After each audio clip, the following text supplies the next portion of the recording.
60वां श्लोक श्री भगवान उवाच स्वभावजेन कौन्ते निबस्वेन कर्मणा कर्तुम न इच्छसि यत् मोहात् करिष्यसि अवशोऽपि तत्। हे कुंती नंदन, अपने स्वभावजन्य कर्मों से बंधा हुआ तू मोह के कारण जिस युद्ध को नहीं करना चाहता उसको भी तू छात्र प्रकृति के परवश होकर करेगा। स्वभावजेन कौन्ते निबस्वेन कर्मणा, पूर्व जन्म में जैसे कर्म और गुणों की वृत्तियां रही हैं, इस जन्म में जैसे माता पिता से पैदा हुए हैं अर्थात माता पिता के जैसे संस्कार रहे हैं, जन्म के बाद जैसा देखा सुना है, जैसी शिक्षा प्राप्त हुई और जैसे कर्म किए हैं, उन सबके मिलने से अपनी जो कर्म करने की एक आदत बनी है उसका नाम है स्वभाव। इसको भगवान ने स्वभावजन्य सबके कर्म कहा, इसी को स्वधर्म भी कहते हैं।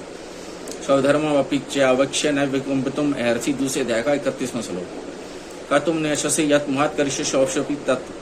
स्वभावजन्य छात्र प्रकृति से बंधा हुआ तू मोह के कारण जो नहीं करना चाहता उसको तू परवश होकर करेगा। स्वभाव के अनुसार ही शास्त्रों ने कर्तव्य पालन की आज्ञा दी है। उस आज्ञा में यदि दूसरे के कर्मों की अपेक्षा अपने कर्म में कमियां अथवा दोष दिखते हों तो भी वे दोष बाधक नहीं होते।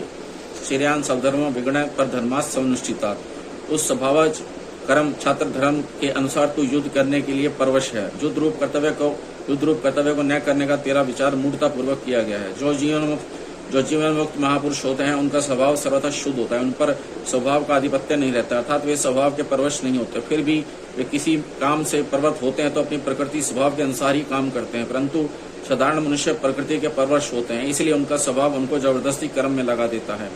भगवान अर्जुन से कहते हैं तेरा छात्र स्वभाव भी तुझे जबरदस्ती युद्ध में लगा देगा, परंतु उसका फल तेरे लिए बढ़िया नहीं होगा। यदि तू शास्त्र या संत महापुरुषों की आज्ञा से अथवा मेरी आज्ञा से युद्ध रूप कर्म करेगा तो वही कर्म तेरे लिए कल्याणकारी हो जाएगा। कारण है कि शास्त्र अथवा मेरी आज्ञा से कर्मों को करने से उन कर्मों में जो राग द्वेष है वे स्वाभाविक ही मिटते चले जाएंगे, क्योंकि तेरी दृष्टि आज्ञा की तरफ रहेगी, राग द्वेष आदि की तरफ नहीं। अतः वे कर्म बंधक कारक न होकर कल्याण कारक ही होंगे।